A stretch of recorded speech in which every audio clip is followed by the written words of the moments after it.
Facebook is on a collision course with governments around the world.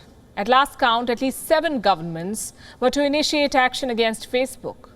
The case of Australia is, of course, the biggest. The government wanted Facebook to pay publishers for news content in Australia. Facebook refused.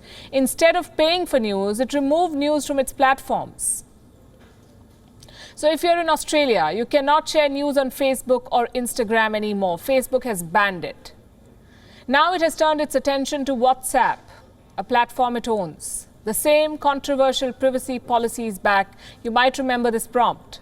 This was WhatsApp asking you to accept the new rules or delete the app. There was a massive backlash. We reported it on the show. The policy was put on hold. Then it landed up in court. Now Facebook is trying to push it again. You will start seeing these prompts again. They'll be asking you to accept the policy. This time, they will look different. According to a report, here is what they could look like. There are 2 screens with a big accept button. There is no option to reject. The first one says WhatsApp is not reading or listening to your private conversations. But the rules are a little different when you decide to talk to a business.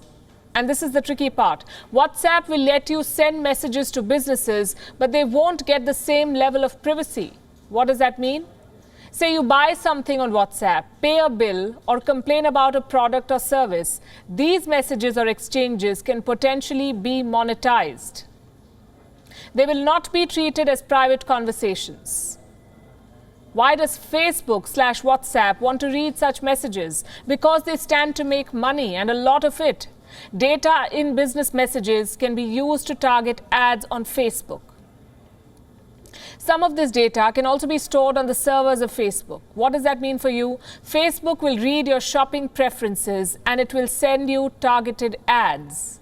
But the company says users now have a choice. You can choose not to use WhatsApp for business. The deadline this time is 15th May. You'll have to accept the terms or delete the app. It won't be easy. Facebook and WhatsApp are now a part of our life. People around the world are addicted to these platforms. In countries like India, WhatsApp is the default messaging app. It's how people talk to each other. But those millions of users are in no position to dictate the rules of the game. Facebook decides and Facebook dictates. It collects what you share on the platform, and now it even decides what remains on the platform. Yesterday, as we told you, it flipped the switch on news, and Australia's news industry went dark. Why? Because Facebook did not like the rules that the Australian government had set for big tech. Now, with the same brazenness, it is pushing WhatsApp's new privacy policies again. It won't be easy this time, though. The new rules have been challenged in Indian courts. 4 days back, India's Supreme Court issued a notice to WhatsApp and the central government. The top court made a scathing remark on Facebook. Let me quote what it said. You may be a $2 to $3 trillion company, but people's privacy is more valuable for them. It's our duty to protect their privacy. That's what the Supreme Court of India said to Facebook. Even the ban in Australia could boomerang. There is a growing clamour to make Facebook pay for news in at least 7 countries. In the United States, the News Media Alliance has thrown its weight behind a bill. It's called the Journalism Competition and Preservation Act. This bill will allow publishers to negotiate payment from online platforms. Microsoft has jumped into this conversation. Its president, Brad Smith, has called on US lawmakers to introduce their own version of the Australian law. Canada is one step ahead. A Canadian minister has promised to introduce a law to force tech giants to pay. The European Union is ready to follow Australia's lead. In the United Kingdom, a government task force has endorsed the idea. France already has a law in place. Initially, both Google and Facebook refused to pay the French media, but recently, Google has signed a $76 million deal with several French news outlets. And Spain was perhaps the first to bring in what is called a Google tax. In response, Google shut down its news feature in Spain.